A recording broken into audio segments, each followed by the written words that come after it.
ایک سیکیورٹی اہلکار شہید جبکہ 2 زخمی ہو گئے ہیں۔ کالام میں سیکیورٹی فورسز کی گاڑی کے قریب یہ دھماکہ ہوا ہے جس میں ایک سیکیورٹی اہلکار شہید جبکہ 2 زخمی ہو گئے ہیں۔ سیکیورٹی ذرائع اس واقعے کی تصدیق کر رہے ہیں۔ اب اس بارے میں حتمی طور پر نہیں کہا جا سکتا کہ یہ واقعہ کس کی جانب سے کیا گیا ہے، لیکن گاڑی کے قریب یہ دھماکہ ہوا ہے جس میں ایک سیکیورٹی اہلکار شہید جبکہ 2 زخمی ہو گئے ہیں۔ آپ کو بتائیں کہ 1 گھنٹے کے دوران ہونے والا یہ دوسرا دھماکہ ہے۔ اس سے قبل بھی دھماکہ ہو چکا ہے جبکہ اب 1 گھنٹے کے اندر یہ دوسرا واقعہ ہے جو ہو رہا ہے، اور سوات میں کالام میں سیکیورٹی فورسز کی گاڑی کے قریب یہ دھماکہ ہوا ہے۔ دھماکے میں ایک سیکیورٹی اہلکار شہید جبکہ 2 زخمی ہو گئے ہیں۔ سوات جہاں پر سیکیورٹی فورسز نے ایک کامیاب آپریشن کیا ہے اور یہاں پر دہشت گردوں کا صفایا کر دیا گیا ہے، لیکن ابھی بھی کہیں اکا دکا واقعات پیش آتے ہیں۔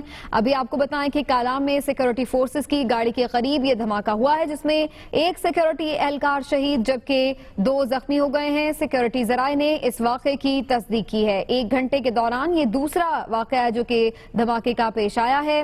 سوات سے یہاں ہم خبر آپ کو دے رہے ہیں۔ کالام کا یہ علاقہ ہے جو سیکیورٹی فورسز کی گاڑی کے قریب جہاں پر دھماکہ ہوا ہے، اور دھماکے میں ایک سیکیورٹی اہلکار شہید جبکہ 2 زخمی ہو گئے ہیں۔ سوات میں 1 گھنٹے کے دوران یہ دوسرا دھماکہ ہے۔ اس سے قبل بھی سوات ہی میں ایک دھماکہ ہو چکا ہے جبکہ 1 ہی گھنٹے کے دوران اس کے دوسرے علاقے یعنی اب کالام میں یہ دوسرا دھماکہ ہوا ہے۔ سیکیورٹی فورسز کی گاڑی کے قریب دھماکہ ہوا ہے اور ایک سیکیورٹی اہلکار شہید جبکہ 2 زخمی ہو گئے ہیں۔ سیکیورٹی ذرائع کا یہ بتانا ہے، اور اس سے اندازہ یہ لگایا جا رہا ہے کہ جو سیکیورٹی اہلکاروں کی گاڑی تھی اسی کو ہی نشانہ بنایا گیا تھا، اور سیکیورٹی فورسز کی گاڑی کے بالکل قریب یہ دھماکہ ہوا۔ اس دھماکے کے نتیجے میں ایک سیکیورٹی اہلکار شہید جبکہ 2 زخمی ہو گئے ہیں۔ سوات میں 1 گھنٹے کے دوران یہ دوسرا دھماکہ ہے جب سے کچھ دیر پہلے ہوا ہے۔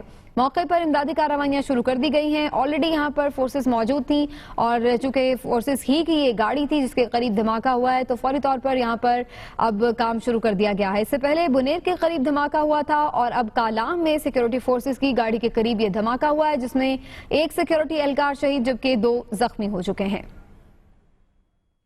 سوات میں 1 گھنٹے کے دوران یہ دوسرا دھماکہ ہوا ہے، اور اس سے پہلے بنیر میں بھی دھماکہ ہوا تھا، اور یہ بھی بتایا جا رہا ہے کہ گاڑی کے قریب ہی ہوا تھا۔ سلیم اطہر ہمارے نمائندے ہمارے ساتھ موجود ہیں، ان سے اس بارے میں بات کرتے ہیں۔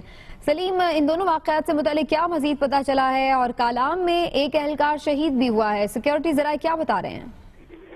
ابھی سے تھوڑی دیر پہلے جو کالام کا علاقہ ہے توڑ، وہاں پر جو ہے ایک سیکیورٹی فورسز کی گاڑی ہے، اس کے قریب دھماکہ ہوا ہے جس میں ابتدائی اطلاعات کے مطابق ایک سیکیورٹی اہلکار جو ہے وہ شہید ہوا ہے جبکہ 2 اہلکار اس میں زخمی ہوئے۔ اس سے قبل بھی جو ہے اسی علاقے کالام کا علاقہ ہے، وہاں پر بنیر کا ایک تحصیل ناظم ہے شہید، اس کی گاڑی کے قریب بھی دھماکہ ہوا تھا جس میں 2 افراد جو ہے زخمی ہوئے تھے۔ جی سلیم، کیا بتایا جا رہا ہے، کس نوعیت کی یہ کارروائی تھی؟ جی، جو دونوں دھماکے جو سیکورٹی جو ہے وہ بتا رہے ہیں اور پولیس وہ بتا رہے ہیں کہ یہ جو دونوں ریموٹ کنٹرول دھماکے تھے، اور اس کو جو ہے ایک میں جو سیکورٹی فورسز کی گاڑی تھی اس کو نشانہ بنایا گیا، جبکہ جو دوسرا ہے اس میں تحصیل ناظم بنیر گاگرا شہید کی گاڑی کو جو ہے نشانہ بنایا گیا تھا۔ اور تحصیل ناظم تو اس میں محفوظ رہے تھے سلیم، لیکن 2 افراد زخمی ہوئے تھے، ان سے متعلق پتہ چلا وہ کوئی راہگیر تھے؟ ایک جو افراد تحصیل ناظم کی گاڑی میں زخمی، اس میں ایک کراچی کا رہائشی نیاز نامی شخص تھا، جبکہ دوسرا تحصیل ناظم گاگرا شہید کا بھتیجا بتایا جا رہا ہے۔ جی ٹھیک ہے، بہت شکریہ آپ کا سلیم اطہر، ہمارے نمائندے ہمارے ساتھ موجود تھے۔ سوات سے اپڈیٹس دے رہے تھے کہ 1 گھنٹے کے دوران 2 دھماکے ہوئے ہیں۔ پہلا دھماکہ بنیر میں ہوا جبکہ دوسرا دھماکہ سوات کے علاقے کالام میں ہوا۔ کالام میں سیکیورٹی فورسز کی گاڑی کے قریب یہ دھماکہ ہوا جس میں ایک اہلکار شہید جبکہ 2 زخمی ہو گئے۔